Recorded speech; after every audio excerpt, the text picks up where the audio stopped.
રામ રામ ડાયરા અને mini vlog part 2 આગલો mini vlog ના જોતા હો. આપણે આઈસ્ક્રીમ ખાઈને નીકળી ગયા એક જગ્યાએ જ્યાં કામ રાખેલું હતું ત્યાં બોક્સ બધું ચોખ્ખું કરી નાખ્યું. આ પણ બોક્સ ફેન બોક્સ અંદર બાયણેનું બોક્સ બધું ચોખ્ખું કરી નાખ્યું. હવે આપણે મારવાની જરી તો કાકા હવે એક જગ્યાએ ઓલો પાઇપ નથી જતો તે ખોદીને ગોતે છે, એમાં ધૂળ ભરાઈ ગઈ હતી એટલા માટે સિમેન્ટ. હવે આપણે એક માલ લીધી જરી, એક પાઇપ મૂકવાનો છે અહીંયા. પાઇપ જરી મારી લીધી, તમે જોઈ શકો આપણે હાલત આખી ખરાબ થઈ ગઈ છે. ધૂળ બધું થઈ ગયું. આપણે જો અહીંથી પાઇપ આવશે લાઇટનો એ જરી મારી દીધી. સામે પછી હોલ્ડર આવશે, અહીંયા બોક્સ મૂકવાનું એની જરી બાકી.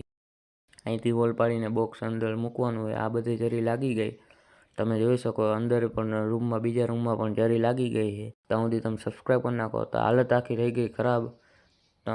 ધૂળ માથું આખું થઈ ગયું ને લુગડા આખા ધૂળ જરી મારવામાં થઈ ગયા. જય દ્વારકાધીશ, જય શ્રી રામ. મિત્રો આજનો મિની વ્લોગ કેવો લાગ્યો જરૂરથી જણાવજો, કોમેન્ટ કરો.